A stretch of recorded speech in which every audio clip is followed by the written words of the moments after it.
ಎಲ್ರಿಗೂ ನಮಸ್ಕಾರ. ನೋಡಿ, ಇವತ್ತು ಒಂದು ಇಂಪಾರ್ಟೆಂಟು ವಿಚಾರವನ್ನು ತಿಳಿಸ್ತಾ ಇದ್ದೀನಿ.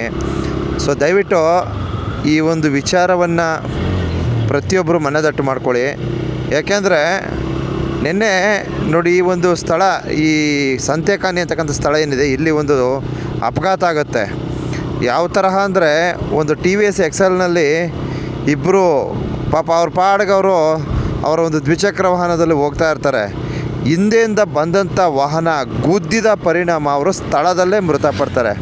ಅವ್ರು ಅದೇನು ಪಾಪ ಮಾಡಿದ್ರು ಏನೋ ಒಂದು ಗೊತ್ತಿಲ್ಲ. ಅನ್ಯವಾಗಿ ಅವರ ಜೀವವನ್ನು ತೆಗೆದುಬಿಟ್ಟು ಆ ಗಾಡಿ ಮುಂದಕ್ಕೆ ಪಾಸಾಗೋಯ್ತೆ. ಇದೆಲ್ಲ ಸ್ಥಳ, ಸ್ಪಾಟ್ ಇದೆಲ್ಲ ಇಲ್ಲಿ ಅಂತಂದರು. ಆ ಸ್ಪಾಟ್ ಹುಡುಕ್ತಾ ಇದ್ದೀನಿ, ನನಗೆ ಗೊತ್ತಾಗ್ತಾ ಇಲ್ಲ. ಅರ್ಥ ಆಯ್ತಾ? ಅಂದರೆ ಹಿಂದೆಯಿಂದ ಬಂದಂಥ ವಾಹನ ಅವ್ರನ್ನ ಗುದ್ದಿದ ಪರಿಣಾಮ ಪಾಪ ಅವರು ಸ್ಥಳದಲ್ಲೇ ಮೃತಪಡ್ತಾರೆ. ಎಸ್, ನೋಡಿ, ಇದೇ ಸ್ಥಳ ಅನಿಸುತ್ತೆ ಬಹುಶಃ. ಎಸ್, ಇಲ್ಲೊಂದು ದಾರಿ ಹೋಗುತ್ತೆ. ಎಸ್, ಇದೆ ಕಣ್ರಿ. ಛೇ ಛೇ ಛೇ ಛೇ ಛೇ ಛೇ ಅಯ್ಯಯ್ಯ.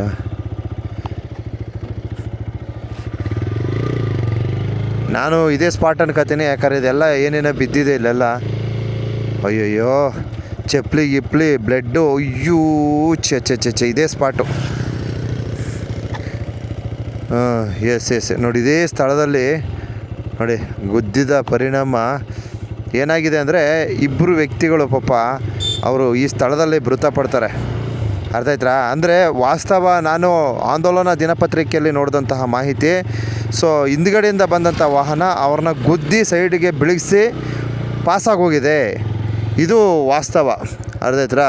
ಸೊ ಮುಂದಿನ ತನಿಖೆ ನಡೀತಾ ಇದೆ ಅಂತಕ್ಕಂಥದ್ದನ್ನ ಒಂದು ಹೇಳಿಕೆಯನ್ನು ನಾನು ಆಂದೋಲನ ದಿನಪತ್ರಿಕೆಯಲ್ಲಿ ನಾನು ನೋಡ್ತೀನಿ.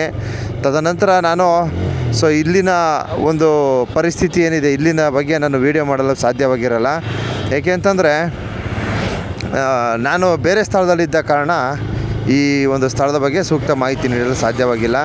ಮತ್ತೊಂದು ವಿಚಾರ ಏನಪ್ಪ ಅಂದರೆ, ನಿಮಗೆ ಗೊತ್ತಿದೆ ಬಂಧುಗಳೇ, ಚೆಂಗಡಿ ಅರಣ್ಯ ಪ್ರದೇಶ ಏನಿದೆ, ಈಗಾಗಲೇ ನಾನು ಅಲ್ಲಿನ ಗ್ರಾಮದ ಒಂದು ವಿಡಿಯೋನ ಪ್ರಸಾರ ಮಾಡಿದೆ. ಚೆಂಗಡಿ ಏನು ಆ ಪ್ರದೇಶದಲ್ಲಿ ನಾವು ಕಳೆದ ಆಯಿತು ಒಂದು ತಿಂಗಳಾಗಿದೆ ಅಷ್ಟೇ ಹೋಗಿದ್ದು ಬಂದು ಚೆಂಗಡಿಗೆ.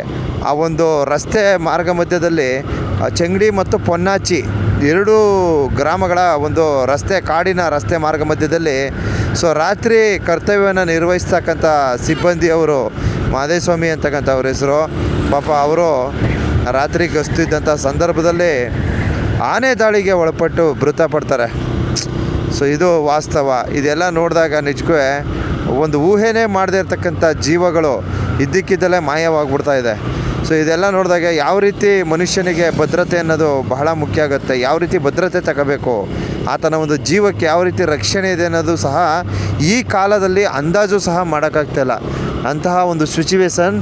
ಆದ್ದರಿಂದ ದಯವಿಟ್ಟು ನಾನು ಮನವಿ ಮಾಡೋದಾದರೆ, ನಮ್ಮ ಅರಣ್ಯ ಇಲಾಖೆಯ ಸಿಬ್ಬಂದಿ ವರ್ಗದವರು ಪಾಪ ನೀವು ಆದಷ್ಟು ನಿಮ್ಮ ಒಂದು ಜಾಗ್ರತೆಯನ್ನು ನೀವು ಕಾಯ್ದುಕೊಳ್ಳಿ. ಯಾಕೆಂದರೆ ನೀವು ನಿಮ್ಮ ಒಂದು ಜೀವವನ್ನು ತೊರೆದು ಕರ್ತವ್ಯವನ್ನು ಮಾಡಬೇಕಂತಕ್ಕಂಥದ್ದು ಏನೂ ಇಲ್ಲ. ಮೊದಲು ನಿಮ್ಮ ಜೀವಕ್ಕೆ ಆದ್ಯತೆಯನ್ನು ನೀಡಿ ಅಂತ ಒಂದು ಸಂದೇಶವನ್ನು ನೀಡ್ಬೋದು. ಮತ್ತು ಇನ್ನೊಂದು ವಿಚಾರ ಏನಪ್ಪ ಅಂದರೆ, ದಯವಿಟ್ಟು ನೋಡಿ, ಭೀಮ್ನ ಅಮಾವಾಸ್ಯೆ ಸ್ಟಾರ್ಟ್ ಆಗುತ್ತೆ ಈಗ. ಆದ್ದರಿಂದ ದಯವಿಟ್ಟು ನೀವು ವಾಹನ ಸವಾರರು ನಿಮ್ಮ ಒಂದು ಮಿತಿ ಮೀರಿದ ವರ್ತನೆಗಳು, ಅತಿಯಾದ ವೇಗ, ಇವೆಲ್ಲ ಅನಾಹುತ ಅಪಘಾತಕ್ಕೆ ಮೂಲ ಕಾರಣ ಆಗ್ಬಿಡ್ತವೆ. ಆದ್ದರಿಂದ ದಯವಿಟ್ಟು ನೀವು ಆದಷ್ಟು ಸ್ವಲ್ಪ ನಿಧಾನವನ್ನು ಅನುಸರಿಸಿ. ಭೀಮ್ನ ಅಮಾವಾಸ್ಯೆ ದಿವಸ ಮಾತ್ರ ಯಥೇಚ್ಛವಾಗಿ ಮಲೆಮಾದಪ್ಪನ ಬೆಟ್ಟಕ್ಕೆ ಭಕ್ತಾದಿಗಳ ದಂಡೆ ಹರಿದು ಬರ್ತದೆ.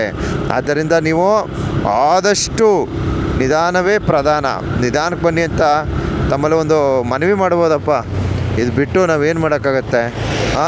ಇಲ್ಲಿನ ಒಂದು ವಾಸ್ತವ ಸ್ಥಿತಿಗತಿಗಳ, ಮಲೆಮಹದೇಶ್ವರ ಬೆಟ್ಟ ಏನು ಪುಣ್ಯಕ್ಷೇತ್ರ ಏನಿದೆ, ಇಲ್ಲಿನ ವಾಸ್ತವವನ್ನು ನನಗೆ ತಿಳಿದಷ್ಟು ಮಾಹಿತಿಯನ್ನು ನೀಡಿರ್ತೀನಿ. ಏನಾದರೂ ಮುಂದಿನ ಬಾರಿ ಸ್ವಾಮಿಯವರ ಸಾನ್ನಿಧ್ಯದ ಸಾಕಷ್ಟು ವಿಚಾರಗಳನ್ನು ತಿಳಿಸ್ತೀನಿ ಅಂತ ಹೇಳ್ತಾ, ಈ ವಿಡಿಯೋನ ಎಲ್ಲ ಭಕ್ತವೃಂದಕ್ಕೆ, ಸಾರ್ವಜನಿಕ ವಲಯಕ್ಕೆ, ಪ್ರವಾಸಿಗರಿಗೆ ಸಂದೇಶವನ್ನು ನೀಡ್ತಾ ಇದ್ದೀನಿ. ಎಲ್ರಿಗೂ ಒಳ್ಳೆಯದಲ್ಲೇ, ಮಲೆಮಹದೇಶ್ವರ ಎಲ್ರೂ ಕಾಪಾಡಲಿ. ಧನ್ಯವಾದಗಳು.